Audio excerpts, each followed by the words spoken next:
Kapuso star nagsalita sa pagbabalik ng It's Showtime. Sino siya? Tingnan ang mga detalye.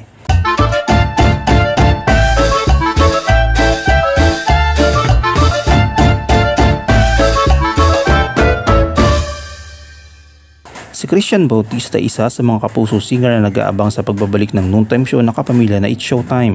Kasalukuyang sinusunod ng It's Showtime ang 12-day suspension nito na nagsimula ng October 14. Ito ay alinsunod sa utos ng MTRCB na pinamumunuan ni Chairperson Lala Soto Antonio.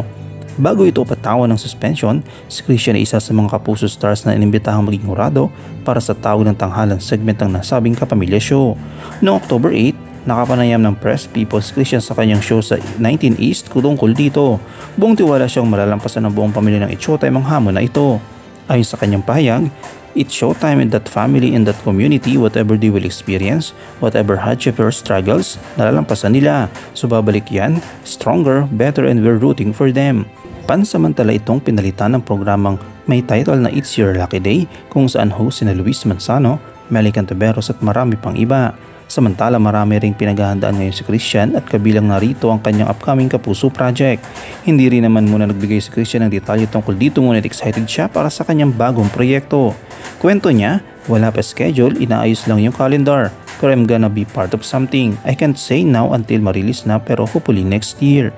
Bukod sa kanyang upcoming Kapuso project, magiging busy rin si Christian Bautista sa kanyang bar tour series na nagsimula sa 19 East. Para kay Christian, iba ang energy na nabibigay ng ganitong intimate show sa kanyang mga bilang singer. Kaya naman sisimulan niya ang ganitong bar tour.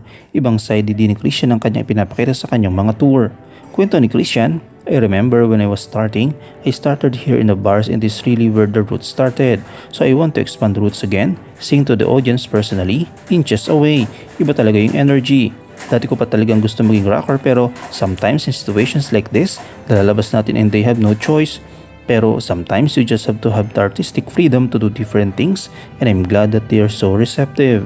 Sabi pa ni Christian, next month meron ulit and we will update kung kailan at saan. Ano ang iyong komento kaugnay dito?